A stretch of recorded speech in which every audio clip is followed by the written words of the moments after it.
ఎందుకంటే ఈ మధ్యకాలంలో అసలు మీరు చూసే ఉంటారు, ఇంటర్వ్యూస్ ఇవ్వట్లేదు. అవును, ఎందుకని? ఎవరికి కూడా ఇవ్వట్లేదు. ఇది కెమెరా ముందు చెప్పడం అని కాదు, కానీ సీరియస్లీ మీరు కాబట్టి నేను ప్లీజ్ ఈ రోజున ఇచ్చాను ఇంటర్వ్యూ. ఇంటర్వ్యూ ఇవ్వాలంటేనే భయం వేసే పరిస్థితికి వెళ్ళిపోయింది బేసిక్ గా. So what is the meaning of interview?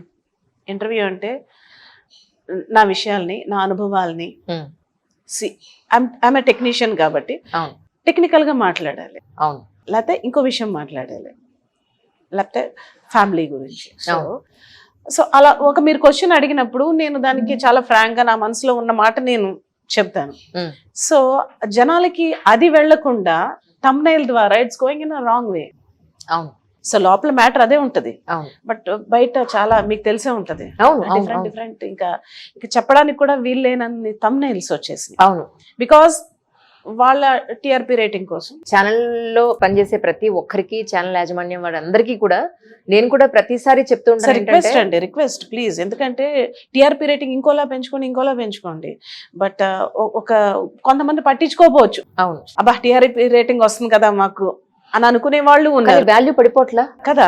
So కొంతమంది నాలాంటి వాళ్ళు సిన్సియర్ గా ఉండేవాళ్ళు. సో టిఆర్పి రేటింగ్ కాదు, అక్కడ ఉన్నది ఉన్నట్టు ప్రజెంట్ చేయండి, ఫోకస్ చేయండి.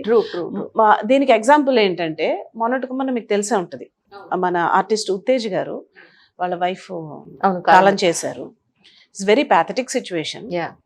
ఆవిడ క్యాన్సర్ వచ్చి ఆవిడ పోయారు. సో ఆవిడ హాస్పిటల్లో ఉండగా మన సినిమా ఇండస్ట్రీకి ఒక పెద్ద దిక్కైన మన చిరంజీవి గారు హీఈస్ రెస్పాండెడ్ ఇమీడియట్లీ. హాస్పిటల్కి వెళ్ళడం, అసలు ఏమవుతుందో కనుక్కోవడం, ఎంత ఖర్చు అయినా పర్లేదు ఇంకో చోట చూపిద్దామా అని ఆయన అంత పర్సనల్ గా తీసుకుని వాళ్ళ ఫ్యామిలీని అంతా కూడా ఆయన ఆ 10 రోజులు కూడా టేక్ కేర్ చేసి తనకి అంత కండోలెన్స్ చెప్పి తను ఓదార్స్తే thumbnail ఏంటంటే చిరంజీవి గారి నిజ స్వరూపం బయట పెట్టిన ఉత్తేజం.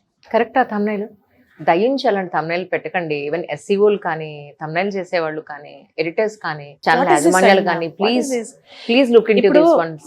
మన ఇంట్లో వాళ్ళే మన ఎవరో పోతే పట్టించుకోండి, ఏదో చుట్ట చూపుకి వెళ్తాం, చెప్పేస్తాం, వచ్చేస్తాం. ఆయనకి ఏం అవసరం చిరంజీవి గారికి? అవును. సో అంత చేస్తే అలాంటి thumbnail అనేది కరెక్ట్ కాదు. అవును, అవును. సో ఇలాగే ఇంకెన్నో ఇప్పుడు నేను రామ్ గోపాల్ వర్మ గారికి నేను సంగీతం నేర్పించాను. ఓకే, సంగీతం నేర్పిస్తే 1 year ఏది క్షణక్షణం టైంలో 1 year నేర్చుకున్న తర్వాత శ్రీ నేను ఎలా వాయిస్తున్నాను అన్నారు. మీకు జన్మలో రాదు అన్నా.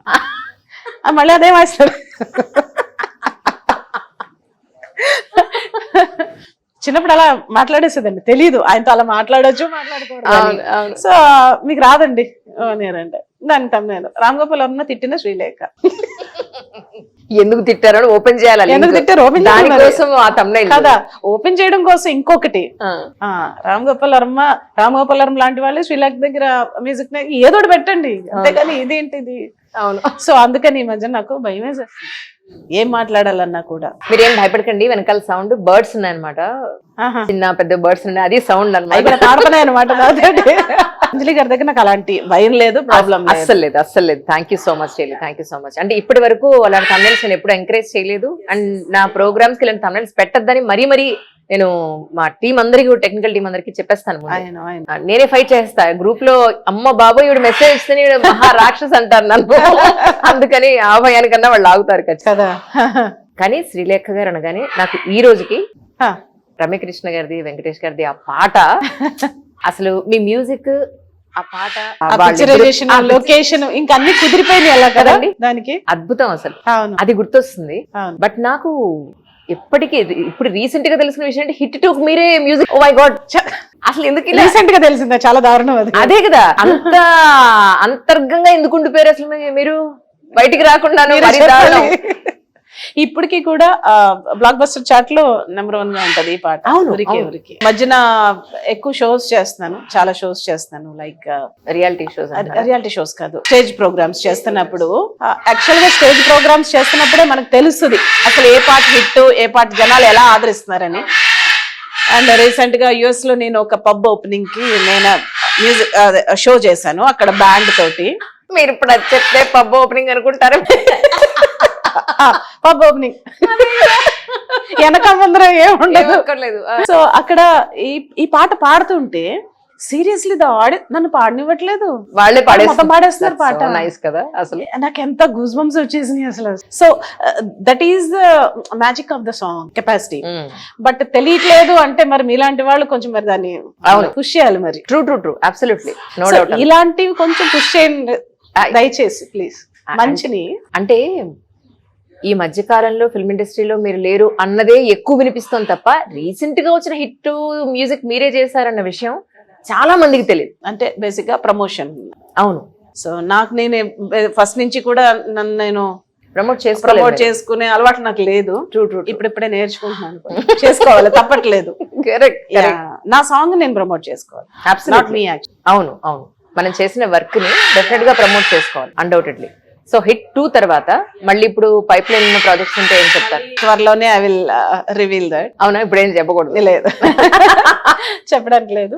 And it between I'm doing lot of shows in other countries. అదే కిరణ్ గారు ఒక వీడియో పెట్టారు యాక్చువల్లీ. ఏంటంటే 20 ఇన్నేళ్ల నుంచి ఆయన ఎప్పుడూ చాలా సరదాగా సర్కాస్టిక్ గా చక్కగా చెప్తూ ఉంటారు. అలాంటిది అందులో 25 దేశాలు తిరిగి నువ్వు అలా చేస్తున్నావు, చాలా సంతోషం. ఆరోగ్యం జాగ్రత్త. అదే ఆరోగ్యం జాగ్రత్త. సో అందులో తన బ్రదర్ అనేది కనబడింది. అవును. సో సిస్టర్ మీద కన్సర్న్. సో అలాగే నేను శ్రీలేఖ 25 అని 25 కంట్రీస్ లో ప్లాన్ చేశాను.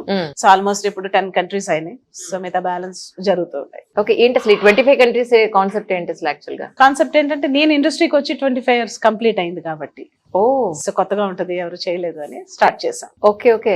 ఇప్పుడైతే ఎప్పటి నుంచి దేశ విదేశాలు తిరగడం? ఇప్పుడు ఏంటి మీరు ఆల్రెడీ స్టార్ట్ అయింది, తిరుగుతున్నాను. మళ్ళీ రేపు కూడా వెళ్తున్నారా? అంటే ఇప్పటి వరకు ఎన్ని అయ్యాయి? ఇంకా 10 అయినాయండి. ఓ, ఇంకా 15 ఉన్నాయి. 15 ఉన్నాయి. అంటే నేను ఇంత లోపలే టార్గెట్ పెట్టుకోలేదు. So when ever it finish. ఇప్పుడు మళ్ళీ నెక్స్ట్ వెళ్లే దేశం ఎక్కడికి అంటే? Next Malaysia. అవునా? ఓహో, దానికి ఏమేం పాటలు ప్రిపేర్ అయ్యారు అడుగుదాం ఒకసారి. ప్రిపేర్ ఆల్మోస్ట్ మై సాంగ్స్ ఉంటాయి. ఇప్పుడు మీరు అడిగిన ధర్మచక్రం గానీ, తాజ్ మహల్ గానీ, ప్రేజ్ రావే, ఎక్కువ ఉరికే అడుగుతున్నారు. శ్రీలేఖ గారితో ఇంటర్వ్యూ చేస్తూ మీ చేత ఒక చిన్న పాట కూడా పాడించకపోతే నన్ను తిట్టుకుంటారు ప్రేక్షకులు నిజంగానే. వాట్ ఐ ఫీల్ ఏంటంటే మీకు ఒక మ్యూజిక్ డైరెక్టర్ గానే కాదు, సింగర్ గా కూడా ఎంత మంచి ఫ్యూచర్ ఉండాలి. అలాంటిది ఎందుకో మీరు దాని మీద ఫోకస్ చేయలేదేమో అనిపిస్తుంది నాకైతే. ఫోకస్ చేయకపోవడం కాదు, ఐఎమ్ ఏ వెర్సటైల్ సింగర్. నేను మెలోడీ పాడతాను, చాలా పాటలు ఉన్నాయి నేను పాడిన పాట. మీనా మీనా జలతారవి నా అన్నయ్య దగ్గర పాడింది. అలాగే ఎక్కా ఎక్కా ఎక్కా అని ఒక తమిళ సాంగ్, తెలుగు నాడోడిగల్ అనే సినిమా, తెలుగులో చింతామణి చింతామణి. అది అల్లరి నరేష్ గారు డఫ్ అండ్ డమ్ గా చేశారు ఆ మూవీ. Okay okay.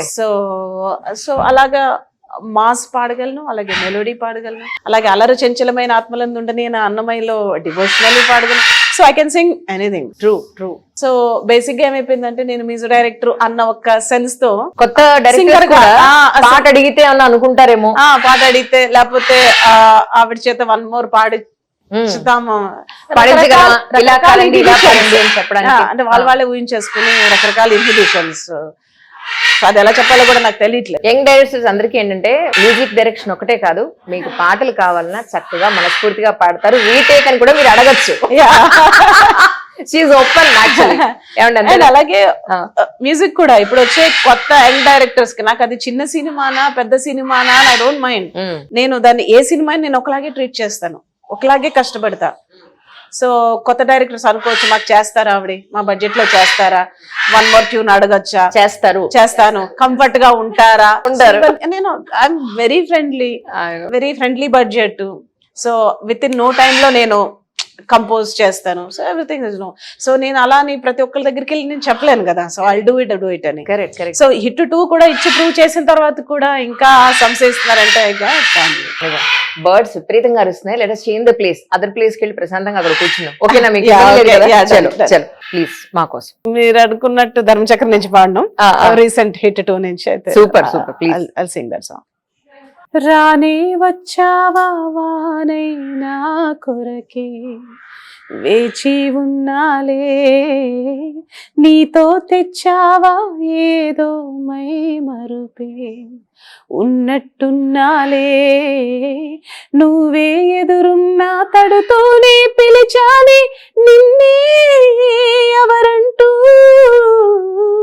కాలం పరుగుల్ని బ్రతిమాలి నిలిపాని నువ్వే కావాలంటూ ఊరికే ఊరికే మనసే ఊరికే దొరికే దొరికే వరమై దొరికే ఎదకే ఎదకే నువ్వు చేరితివే వెతికి నా చెలివే.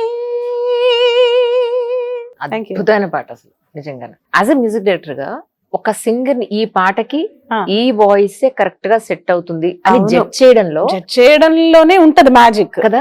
తెలియాలి అసలు తెలియాలి. రెండో అదృష్టం ఏంటంటే ఆ సింగర్ ఇవ్వాలి, ప్రొడ్యూసర్ గాని ఎఫర్ట్ చేయగలగాలి if it is big singer. అవును, సో ఈ పాటకి సిద్ధు పాడడం అనేది ఒక నెక్స్ట్ లెవెల్. నిజం నిజం ఇంకెవరన్నా పాడుంటే మేబీ అంత రీచ్ అవ్వకపోనేమో అనిపిస్తుంటది. నిజం నిజం.